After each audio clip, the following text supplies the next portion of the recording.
Shoirlarni ishini ko'rib hayratda qolasiz. Saroylarda sultonlarni madh etib, maqtab ko'p mukofotlar olgan holatlari ham bo'ladi. Shunaqa mubolag'alar bilan. Gohida maqsadiga erisha olmasa, ularning qilgan hajvlari ham o'ta haddan ziyoda chidab bo'lmas darajada bo'ladi. Mutanabbi G'ofur Iqshidiyni oldiga borib, uni madh etib, ko'p maqsadiga erisha olmasdan qaytayotgan vaqtda safarni aytdik, Iroqqa kelayotgan holatini aytib o'tdik. Va shu safarni bayon qilish oxirida G'ofur Iqshidiyni hajv qiladi. Lekin u madh qilganda ham shunaqa maqtagan uni.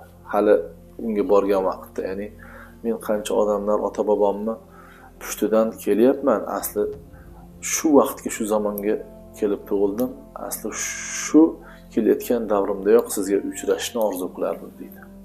Lekin maqsadiga erisha olmasdan bir narsa qilib Misrdan qochib Iroqqa borganda hajv qiladi. Hajvda aytadi: "Fama kana za wa qad dalla qawmun bi asnabihim fa amma bi ziqi riyahin fala wa man jahilat nafsuhu qadrahu ra'a ghayruhu minhu ma la yara."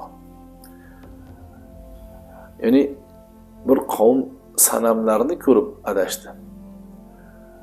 Sanamni ko'rib adashib ketib, unga ibodat qilib, uni iloh qilib adashganlar qancha. Lekin men hayronman, ichi to'la bochkani, ichi to'la qora bochkani ko'rib adashlik qanday bo'ldi? U bilan hech kim adashmagandi deydi. Ya'ni sanamlarni ko'rib, ko'p qachondir ulug' odam o'tgan deb turib, unga ibodat qilib ketishdi. Lekin havo to'la bochkaga hech kim ibodat qilib aldanmaganda deydi. Ya'ni G'ofur Iqshidiyni aytayaptiki, ichi to'la havodan iborat bir johil odam edi deydi. Hech narsaga arzimaydigan. Lekin shuni ham ulug'lab, shuni ham ehtirom qilib, podshoh qilib qo'yishdi nimaga ekan deydi. Kimni nafsi o'zini qadrini bilmasa deydi. Ikkinchisi, endi ko'pchilikka tegishli ibrat oladigan gapni aytadi. Unga oid bo'lsa ham, kimi nafsi o'zini qadrini bilmasa, odam o'zini qadrini bilmasa, qanchalik holatda ekanini, qanchalik o'rnini bilmasa, ya'ni qadrini bilmagan holatda o'zini qadrini baland sanasa, o'rni bo'lmagan joylarda ham o'rnim bor deb o'ylasa, ra'a ghayruhu minhu ma la yara. Boshqalar u o'zi ko'rmayotgan narsani unda ko'rishadi. Ya'ni odam o'zini aybini ko'rmay qoladi.